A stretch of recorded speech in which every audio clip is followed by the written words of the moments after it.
Good afternoon, नमस्कार। स्वागत है आप सभी का एनटीपीसी की नई बैच की पहली क्लास में। मैं संदीप तिवारी एक बार आप सभी का स्वागत अभिनंदन करता हूं आपकी इस नई क्लास में, क्योंकि आज एक स्टार्टिंग क्लास है। हम लोगों की एक ऐसी यात्रा की शुरुआत है जिसकी तैयारी के लिए हम लोगों ने इस तरह की एक मुहिम में एक दूसरे का साथ लिया है। आप लोगों ने हम पर, हमारी टीम पर पूरा भरोसा दिखाया है, इसके लिए हम आप सभी का धन्यवाद ज्ञापित करते हैं, सभी का स्वागत करते हैं और सभी के साथ मिल करके हम लोग यहाँ पर इस मुहिम को बहुत ही बेहतर बनाने की कोशिश में एक दूसरे के साथ लगने की कोशिश करते हैं। आपको पूरा विश्वास दिलाया जा रहा है और हम लोग उसी दिशा में काम करने की कोशिश कर रहे हैं, जैसे कि आप लोग की उम्मीदें हैं, जैसे कि हम लोग की एक दूसरे के साथ कोऑर्डिनेशन है, उसी बॉन्डिंग पे भी हम लोग काम करने जा रहे हैं। आप लोग जो है जब हम लोग के साथ जुड़े हैं तो बहुत उम्मीद लेकर आए हैं। हालांकि आज पहला दिन है और आप सब जानते हैं कि पहले दिन थोड़ा सा इंट्रोडक्शन डिस्कस करना बहुत आवश्यक है। सही रूपरेखा, सही स्ट्रैटेजी पे बात करना बहुत ही निर्णायक होता है, क्योंकि आप सब जानते हैं कि यहाँ पर पढ़ना ही प्रभावी नहीं होता है, इम्प्लीमेंटेशन प्रभावी होता है, चीजों को अप्लाई करना बहुत प्रभावी होता है। मैं आप सभी कमेंट देख रहा हूँ, मैं सबके नाम नहीं ले पाऊंगा, लेकिन यह है कि बहुत तेजी के साथ सब लोग जुड़े हैं और बहुत जल्दी हम लोग यहाँ पर क्लासेस स्टार्ट करने चल रहे हैं। हम चीजों से आपसे डिस्कशन करेंगे, आपसे इंटरेक्ट होगी चीजों के बारे में और बहुत जल्दी चीजें आपकी जो है आपके साथ, आपके सामने प्रेजेंटेड होंगी। तो जैसा कि मैं बात कर रहा हूं कि मैंने जैसे आपसे कहा कि बहुत ही स्ट्रैटेजिक होकर चीजों को हमें प्लान करना पड़ता है। मतलब यहाँ पर केवल हम गंभीरता के साथ पढ़ ले पूरी चीज को तो आवश्यक नहीं है, मतलब क्योंकि यहाँ पर हमें एक निर्णायक परीक्षा को फेस करना है, जिसकी उम्मीदें, जिसको लेकर के उम्मीदें बहुत लोगों को बहुत ज्यादा है।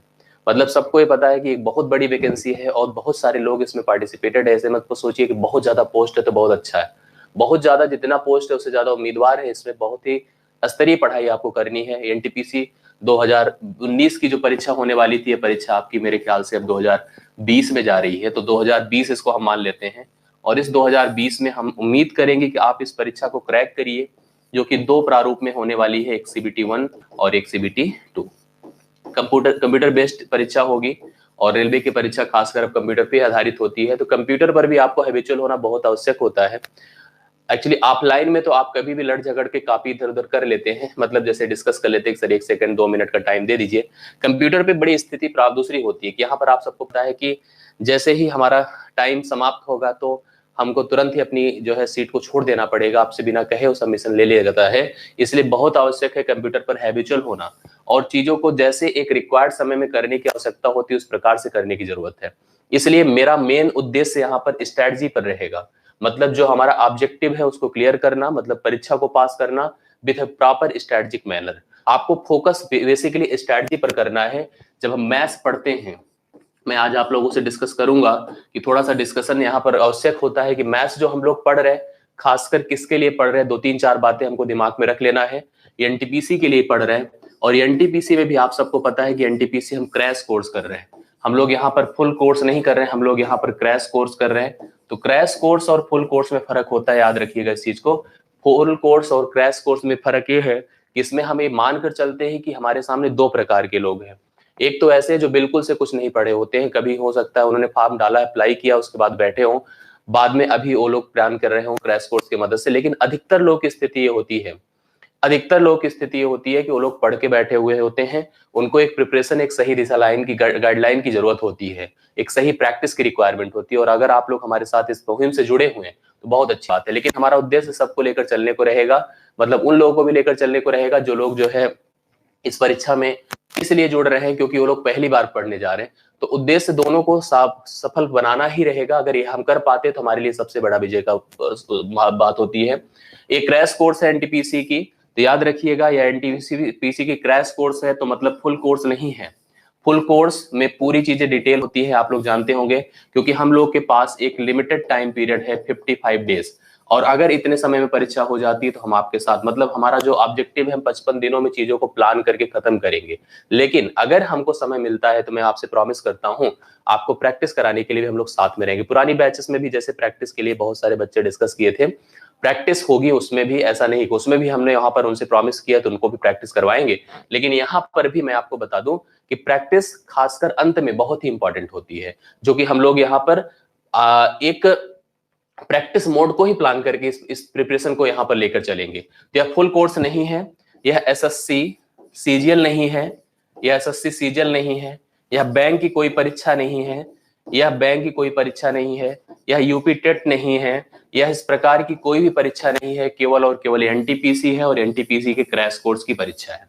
जिस परीक्षा में आप, मतलब ये सब बातें दिमाग में रखिएगा कि परीक्षा जिसको हम लोग फेस करने जा रहे हैं उसी की ही बात करेंगे।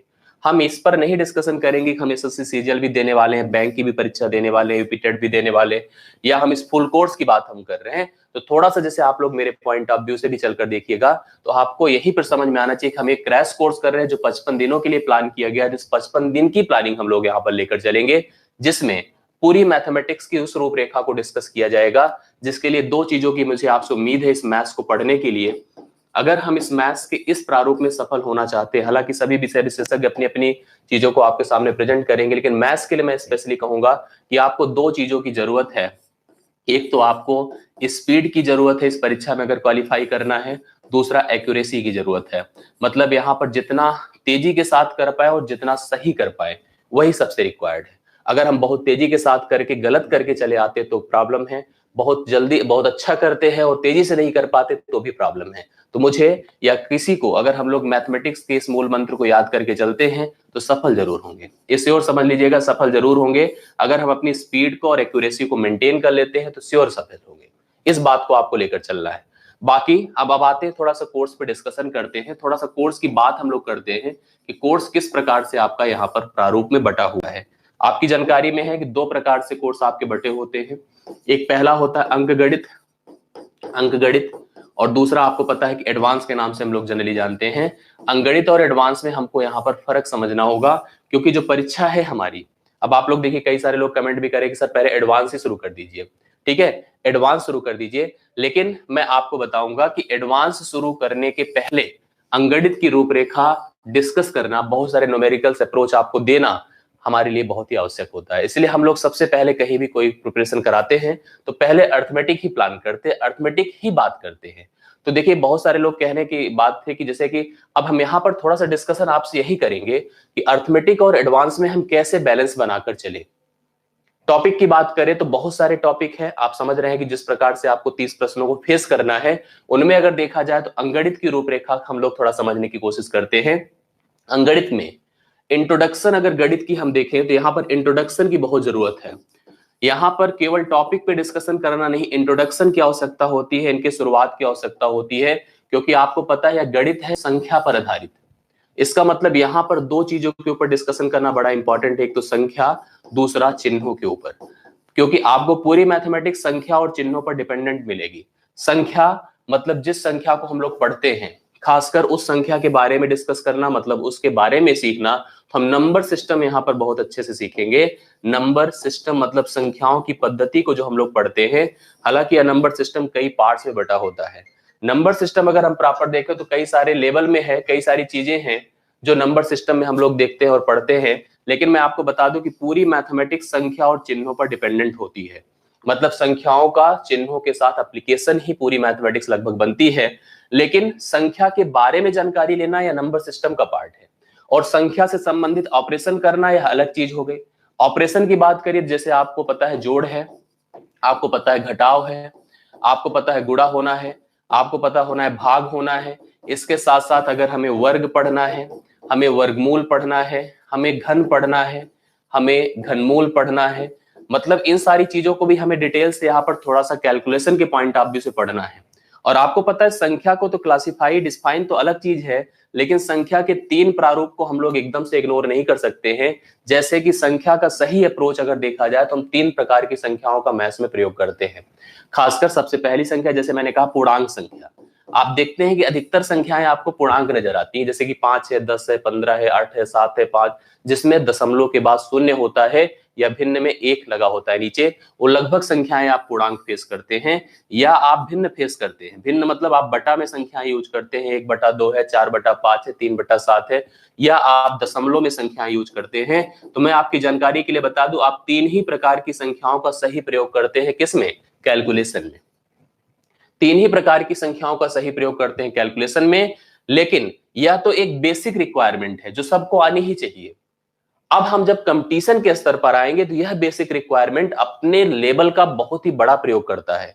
जैसे कि हमें बहुत सारे स्थिति में कंपटीशन के स्तर पर छोटे छोटे वर्ग, वर्गमूल करना, घन करना, घनमूल करना, बड़ी बड़ी चीजों के कैलकुलेशंस को बहुत ही आसान बना देना, यह सब चीजें हमारे लिए बहुत ही खास होती है, बहुत सारी इन सब की रिक्वायरमेंट होती है। तो इन सब चीजों को बहुत ही डिटेल से और डिस्कशन करके हम लोग यहाँ पर करेंगे। जैसे मैं एक दो चीजें आपसे डिस्कस करूं कि एक दो वर्गमूल ऐसे जनरली सोचिए, जैसे हम कैलकुलेशन में है, मान लीजिए एग्जाम हॉल में है और उस समय हम लोग यहाँ पर कोई एक ऐसा कैलकुलेशन फेस करें, जैसे कि हम आपको कह रहे कि अगर मान लीजिए मुझे 98 का वर्ग करना है, तो 98 का वर्ग करना है, तो आप समझते हैं कि इस तरह का वर्ग कैसे, या हम किसी एक ऐसे कैलकुलेशन में जहां पर इस प्रकार के कई सारे वर्ग यूज करने हैं।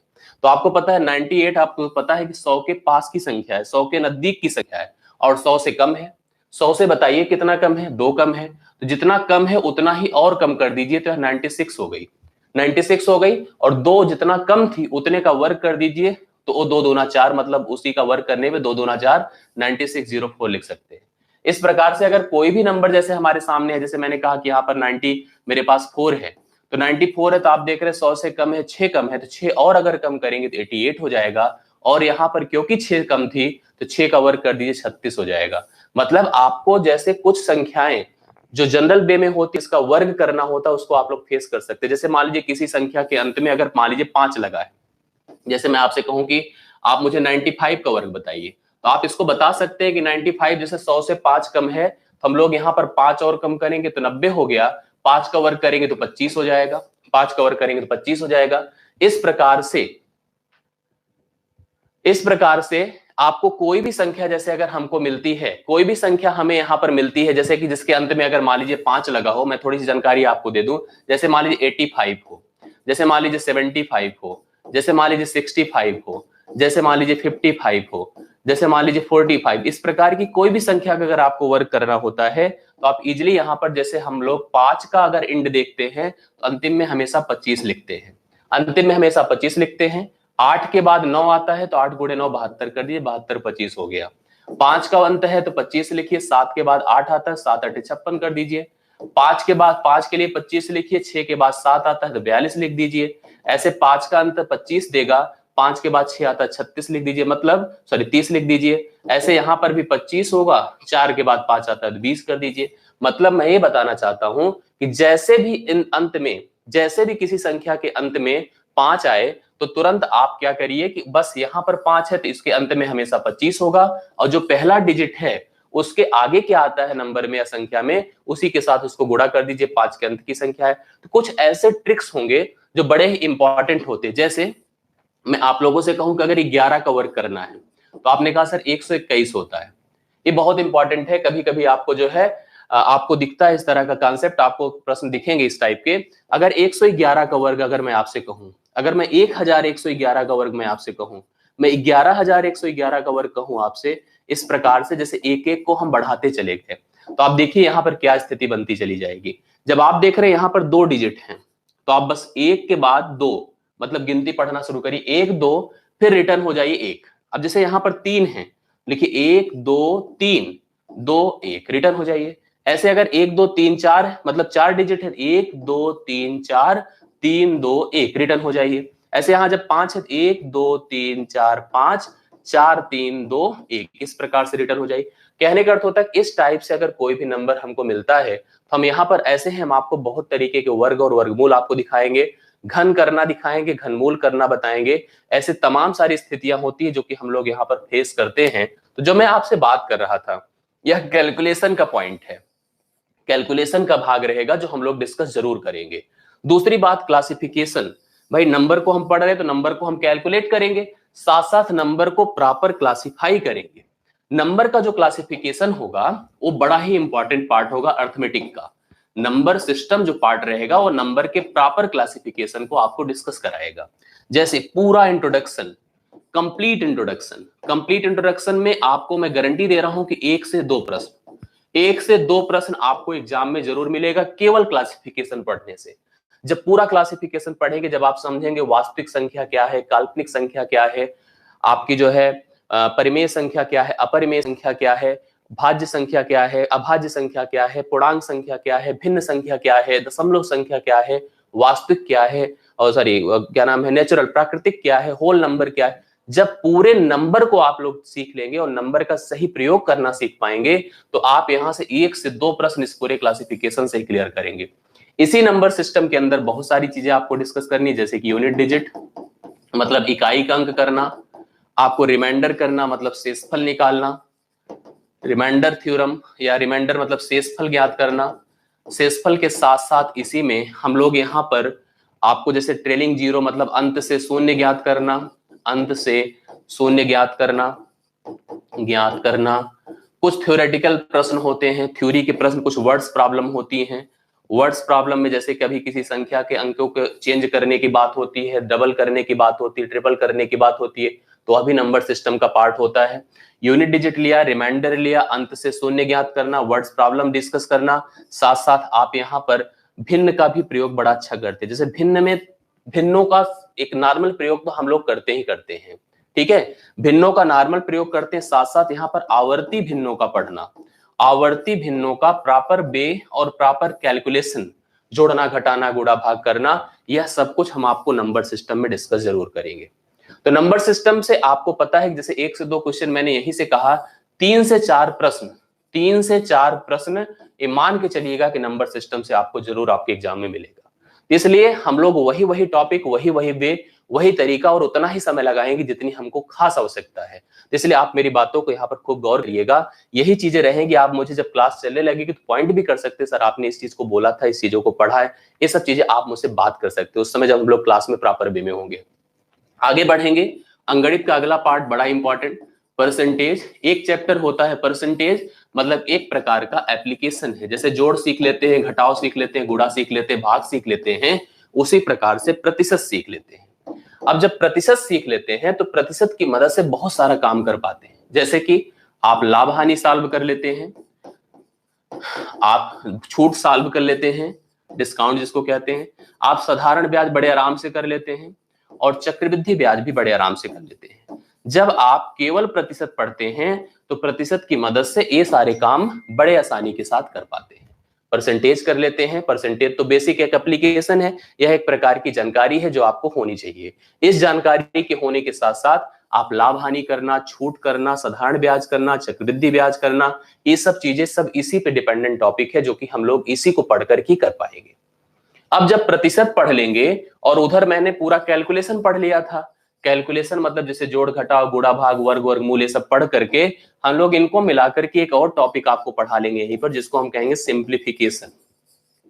जब हम आपसे सिंप्लीफिकेशन डिस्कस करेंगे तो सिंप्लीफिकेशन में जो बेसिक कैलकुलेशन है उसको बॉड मास पर लेके चलेंगे, उसको बॉड मास पर लेकर आएंगे, बॉड मास रूल, उसी को हम लोग यहाँ पर बॉड मास के साथ साथ कुछ हम अलजेब्रा यूज करेंगे यहाँ पर, जिसमें हम होल स्क्वायर, होल क्यूब, इन सब के फार्मूले, और साथ साथ अलजेब्रा के हम लोग यहाँ पर कुछ सर्ट्स एंड इंडिसेस मतलब घात और करड़ी भी आपको डिस्कस करेंगे।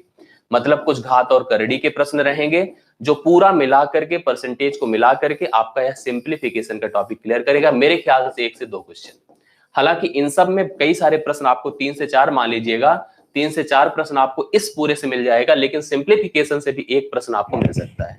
इसलिए सिंप्लीफिकेशन को हम इनके साथ इन्वॉल्व करके आपको कंप्लीट कराएंगे।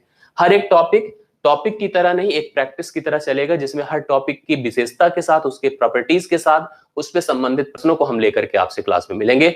पर डे की बात रहेगी ये। दूसरी बात, जब हम परसेंटेज पढ़ लेंगे तो परसेंटेज के साथ साथ मैथ्स का एक बहुत इंपॉर्टेंट पार्ट होता है रेशियो। हालांकि हम रेशियो का प्रयोग जब हम परसेंटेज पढ़ाएंगे, साधारण ब्याज, चक्रवृद्धि ब्याज करवाएंगे, तब भी रेशियो आपसे डिस्कस करेंगे, क्योंकि वहां पर भी बहुत सारा रेशियो प्रयोग किया जाएगा। लेकिन रेशियो को प्रॉपर पढ़ना भी आवश्यक होता है, और रेशियो पढ़ करके, जिसको हम अनुपात कहेंगे, साथ साथ इसका एक पार्ट होता है जिसको हम प्रोपोर्शन कहते हैं।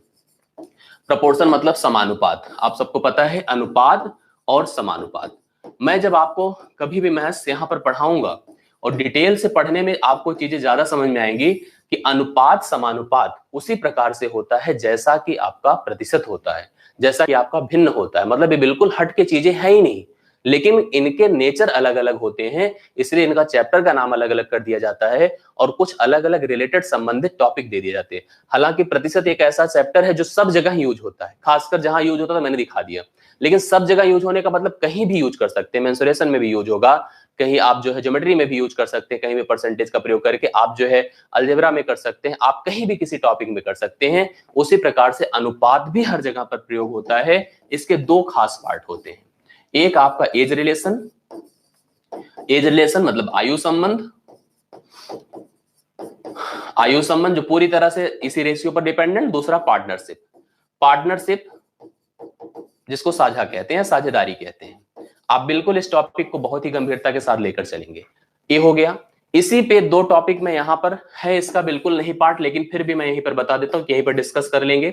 LCM HCF, LCM and HCF ये डिस्कस करना बहुत इंपॉर्टेंट है। साथ साथ यहीं पर हम आप एलसीएम एचसीएफ के साथ साथ हम आपसे एवरेज भी डिस्कस करेंगे, जिसको औसत कहेंगे। मतलब ये 3 चैप्टर 4 चैप्टर हम एक साथ लेकर चलेंगे। जब हम आपको एक पेयर बना बना के जब पढ़ाएंगे तो ये टॉपिक हम आपका एक साथ डिस्कस करेंगे। इसके बाद आगे बढ़ जाएंगे तो आपको स्पीड डिस्टेंस टाइम नजर आएगी, स्पीड डिस्टेंस एंड टाइम नजर आएगी।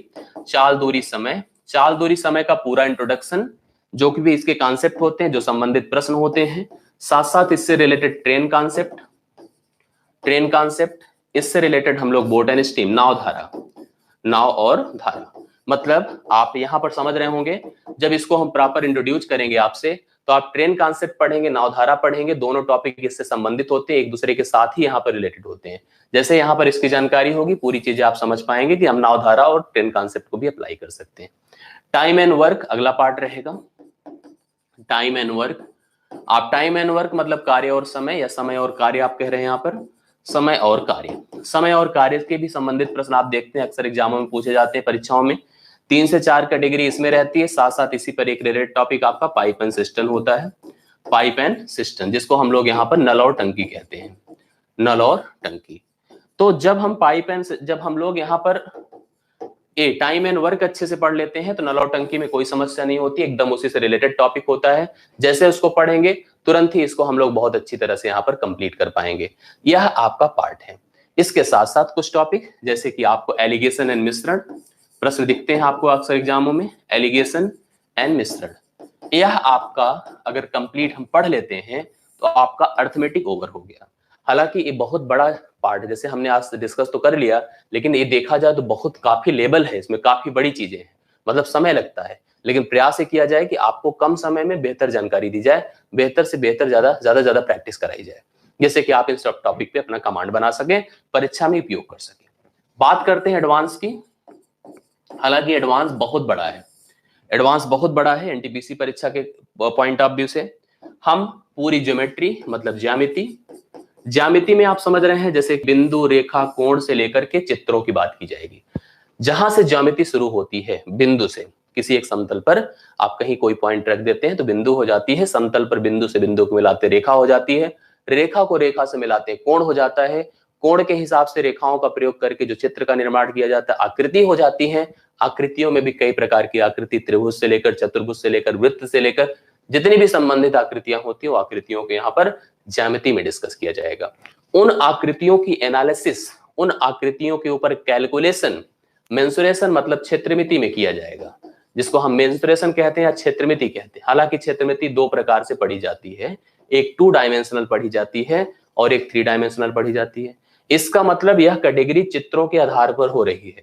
चित्र जब आपके केवल 2 डायमेंशंस पर आधारित होंगी, जिसकी कोई मोटाई नहीं होगी, उस समय चित्र जो पढ़े जाएंगे वह 2D होंगे। जैसे कि आपका आयत हो गया, इसके पहले त्रिभुज भी है, वृत्त भी है, त्रिभुज भी है, वृत्त भी है, आयत है, वर्ग है, समांतर चतुर्भुज है, समलंब चतुर्भुज है, सम चतुर्भुज है, खतभुज है। जो भी प्रकार के चित्र होते हैं उसको हम 2 डायमेंशनल पढ़ेंगे। 3 डायमेंशनल में जब आएंगे तो घन पढ़ेंगे, घनाभ पढ़ेंगे, बेलन पढ़ेंगे, शंकु पढ़ेंगे, बेलन पढ़ेंगे, शंकु पढ़ेंगे, गोला पढ़ेंगे, पिरामिड पढ़ेंगे, पिरामिड पढ़ेंगे, प्रिज्म पढ़ेंगे। ये सारे टॉपिक आपके 3 डायमेंशनल फिगर के पार्ट हो जाते हैं। क्षेत्रमिति जब पढ़ेंगे तो इसमें 3 डायमेंशनल में घन, घनाभ, बेलन, शंकु, गोला, पिरामिड, प्रिज्म, ये सब 3D पार्ट होते हैं। इसके साथ साथ आपके एनटीपीसी में त्रिकोणमिति भी इंपॉर्टेंट पार्ट लेता है। त्रिकोणमिति भी पूछा जाता है। अगर त्रिकोणमिति पूछा गया तो ऊंचाई दूरी का होना कंपलसरी है, ऊंचाई और दूरी का होना कंपलसरी है। क्षेत्रमिति, मेंसुरेशन, ज्योमेट्री के साथ साथ त्रिकोणमिति, ऊंचाई दूरी से बिल्कुल हम इग्नोर नहीं कर सकते, इसको लेके चलना पड़ेगा। थोड़ा बहुत निर्देशांक ज्यामिति मतलब कोऑर्डिनेट ज्योमेट्री भी पूछा जा रहा है, कोऑर्डिनेट ज्योमेट्री भी थोड़ा बहुत डिस्कस करना इंपॉर्टेंट है इसमें। ये भी आपसे पूछा जा सकता है। कोऑर्डिनेट ज्योमेट्री के साथ साथ यहां पर स्टैटिस्टिक्स और डीआई, स्टैटिस्टिक्स एंड डीआई, ये आपसे डिस्कस करना इंपॉर्टेंट है।